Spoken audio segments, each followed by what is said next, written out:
What would you do if you were stopped at a door meant to welcome you? Would you argue, demand respect, or walk away in silence? The small crowd gathered outside the old Veterans Community Hall had no idea they were about to witness a moment that would be talked about for years. A light rain misted the cracked pavement. Flags fluttered gently in the wind. A few cameras were already raised, sensing something unusual, and standing just feet from the entrance was Donald Trump. No motorcade, no dramatic entrance, just a black coat, two security agents standing back, and a folded speech in his hand. This wasn't a rally. There was no music, no cheering crowd. Trump had arrived quietly to attend a private memorial for fallen service members, an event he had personally requested be kept small and respectful. He took a step forward. "Sir, you can't enter." The voice was calm, firm, final. The crowd fell silent. The man blocking the doorway was a uniformed security guard in his mid-40s, broad-shouldered, with tired eyes that suggested he had stood at many doors before. His name badge read Mark Holloway. One hand rested on the door handle, unmoving. "This is a closed event," Mark added. "You need to leave." A murmur rippled through the onlookers. Some thought it had to be a mistake. Others waited for the reaction they expected. Trump stopped. No cameras flashed. No gasps. Just silence. He looked at the guard, really looked at him, and asked one simple question. "May I ask why?" The question lingered in the cold air, unknowingly unlocking a story far bigger than a locked door. "I have my orders," Mark replied evenly. "No exceptions." Trump nodded slowly. Not angry, not offended, just listening. "This memorial is for families only," Mark continued, his jaw tightening. "Private. No politicians." Trump glanced at the old brick building, the faded plaques, the names etched into stone. "I'm not here as a politician," he said quietly. "I'm here as a man paying respect." For just a moment, Mark's eyes flickered. Then they hardened again. "I don't get to decide that." For Mark, this had nothing to do with Trump. It was about a promise. 5 years earlier, his younger brother Ethan Holloway had died overseas, a 22-year-old private first class. The memorial inside that hall was for him, and for others like him. Mark had heard speeches before, words that sounded meaningful but faded as soon as the cameras left. He wasn't letting today become that. "I'm sorry," Mark said, though his tone suggested he wasn't. "You need to step away." The silence grew heavy. Everyone waited for Trump to react. Instead, he did something no one expected. He stepped back. Trump raised a hand toward a security detail. "Stand down," he said calmly. That alone stunned the crowd. No raised voice. No reminder of status. Just acceptance. "You're leaving," someone whispered. Trump shook his head. "No, I'm waiting." "For what?" Mark asked cautiously. "For you." The guard frowned. "Sir, this doesn't change anything." "I know," Trump replied, "but sometimes waiting is the point." Rain tapped softly against the sidewalk. Minutes passed. Inside the hall, faint violin music echoed, slow, solemn. Mark shifted his weight, unsettled. "Why are you really here?" he asked. Trump took a breath. "My father once told me something," he said. He said, "Respect isn't demanded at the door. It's earned by what you do when it's closed." The words landed heavier than expected. Mark looked away. After a moment, Trump spoke again. "Is Ethan's name on the wall?" Mark froze. Slowly, he turned back. "How did you—" "I saw the program," Trump said gently. "Third row. Left side." Mark swallowed. "He was my brother." Trump nodded once. "He was brave." Mark's grip on the door loosened. "You still can't enter," he said, though his voice had changed. "I understand," Trump replied. "May I do something else?" Mark hesitated. "What?" Trump unfolded the paper in his hand. "May I read this out here?" The crowd leaned closer. "It's a letter," Trump said, "from a mother who couldn't be inside today. She asked me to read it for any soldier who didn't come home." Mark looked at the door, then at the people gathered, then back at Trump. 5 minutes, he said. Trump stood beneath the gray sky, rain darkening the paper as he began to read. The letter wasn't polished. It wasn't political. It was raw. A mother describing the last voicemail from her son. The socks she still hadn't thrown away. The silence that followed the knock at her door. People cried openly. Trump's voice cracked, but he didn't stop. When he finished, no one clapped. No one needed to. Mark wiped his eyes, turning slightly away. "You didn't have to do that," he said quietly. "Yes," Trump replied, folding the letter carefully. "I did." He glanced at the wall. "I won't ask to go inside, but may I place this here?"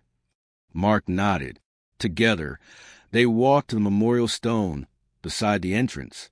Trump placed a letter beneath Ethan's name, stepped back, and raised his hand in a slow salute. Then he turned and walked away. "Sir," Mark called out. Trump stopped. The door clicked open. "You can enter," Mark said, "not because of who you are, but because of how you stood." Trump nodded once and stepped inside. Inside the hall, he didn't speak. He sat among families.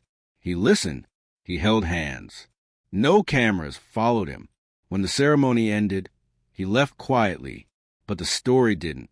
3 weeks later, Mark Holloway received a call from a private number. "And nothing at that door was ever quite the same again, Holloway?" the voice asked. "Yes." "This is the White House." Mark braced himself. He expected questions.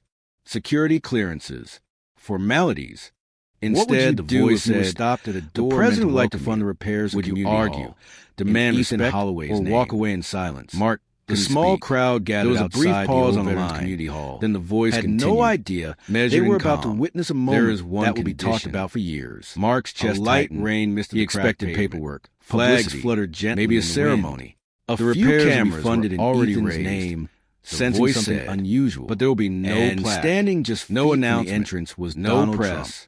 No motorcade, no dramatic entrance. Another pause. Just a black coat. "Because this isn't about being remembered." Agents standing back. The voice replied. A folded speech. "It's about remembering." This wasn't a rally. Mark sat down slowly. There was no music. Staring at the photograph of his brother on the wall. Trump had arrived for the first time since Ethan died. Memorial for the weight in his chest eased. An event he had personally requested be kept small and respectful. A week later, he took a step forward. Mark noticed something new at the memorial entrance. The voice was calm. The letter Trump had written, Rain, was still there. The crowd was carefully preserved. The man blocking the doorway clear was a uniformed security guard in his mid-40s. Written in simple handwriting was a with tired eyes that suggested every guard who stands firm for the right reasons. His name badge read Mark Holloway. Mark ran his fingers. One hand rested on the door handle. No cameras. This is a closed announcement. Mark just quiet respect. You need to leave. Visitors stopped to read. A murmur rippled. Some wiped away tears. Some thought it had to be a mistake and saluted. Others waited for reaction nearby. Expected. Silent. Trump stopped. And for the first time, no cameras. He understood something clearly. No gasps. The door he guarded wasn't just wood. He looked at the guard. Really looked at meaning and asked. The story spread anyway. May I ask why? Speeches or headlines. The question lingered in the cold air. A short unknowingly unlocking online of Trump standing in the rain. Someone else shared a photo of the letter on the wall. Evenly. No captions. No exceptions. Just silence. Trump nodded. Comments poured in. Not angry. Arguments followed. Not offended. But those who had just listened knew the truth. This memorial was for families only. It was about Mark restraint. Continued. People began visiting the hall again. Private. Not for Trump, no but for the names. Trump noticed they spoke more softly now. The faded as if they understood where they were standing. The names etched into Friends told him to move on. "I'm not here as a politician. For a better job," he said quietly. "Use the connection. I'm here as a man paying respect." He stayed. Because just guarding that door, Mark's eyes flickered.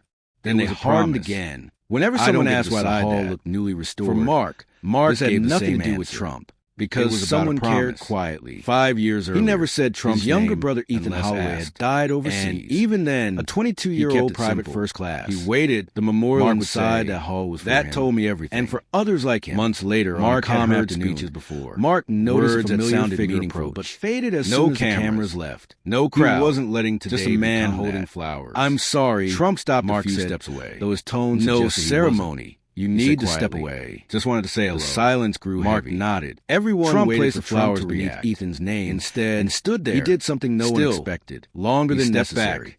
Trump raised a hand toward a security detail. They didn't need to.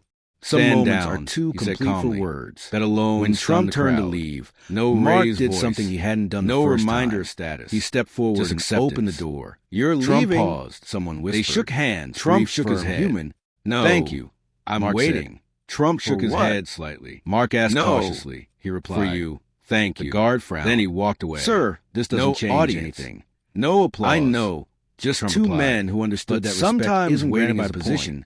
but Rain by tapped conduct. softly against the Online sidewalk. debates raged. Minutes passed. Some praised. Inside the hall, Some criticized. faint violin None of music it mattered echoed to those who slow, were there. solemn. Because Mark shifted real his power weight, wasn't forcing the unsettled. door open. Why are you It really wasn't here? demanding He asked. recognition. Trump took a It was breath. choosing dignity. My father over once told me dominance. something. People He forgot said. the arguments. He said, They remembered respect the isn't silence. demanded at the door, And it's sometimes earned by what you do. silence when it's teaches closed. louder than words. The ever words could. landed heavier than Ethan's name expected. remained etched in Mark stone, looked away, along with dozens After a of moment, others. Trump spoke Visitors again. often stopped Is first Ethan's with the letter, name on the wall? then traced names Mark with froze. their fingers. Slowly, Parents, he turned back. Children, How did you? Veterans. I saw the wall program. no longer held Trump said just gently. names. Third It held row. stories. Left side. Lessons.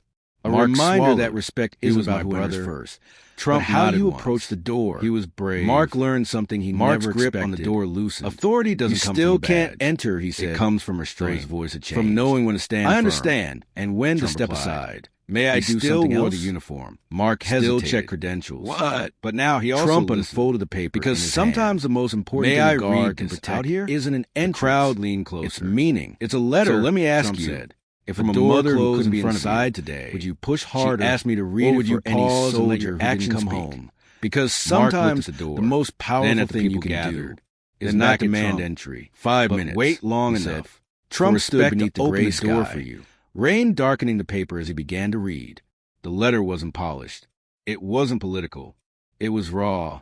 A mother describing the last voicemail from her son. The socks she still hadn't thrown away. The silence that followed the knock at her door. People cried openly. Trump's voice cracked, but he didn't stop. When he finished, no one clapped. No one needed to. Mark wiped his eyes, turning slightly away. You didn't have to do that, he said quietly. Yes, Trump replied, folding the letter carefully. I did. He glanced at the wall. I won't ask to go inside, but may I place this here? Mark nodded. Together, they walked to the memorial stone beside the entrance. Trump placed a letter beneath Ethan's name, stepped back, and raised his hand in a slow salute. Then he turned and walked away. Sir, Mark called out. Trump stopped. The door clicked open. You can enter, Mark said, not because of who you are, but because of how you stood. Trump nodded once and stepped inside. Inside the hall, he didn't speak. He sat among families. He listened. He held hands. No cameras followed him. When the ceremony ended, he left quietly, but the story didn't. 3 weeks later, Mark Holloway received a call from a private number. And nothing at that door was ever quite the same again. Holloway? The voice asked. Yes. This is the White House. Mark braced himself. He expected questions. Security clearances. Formalities.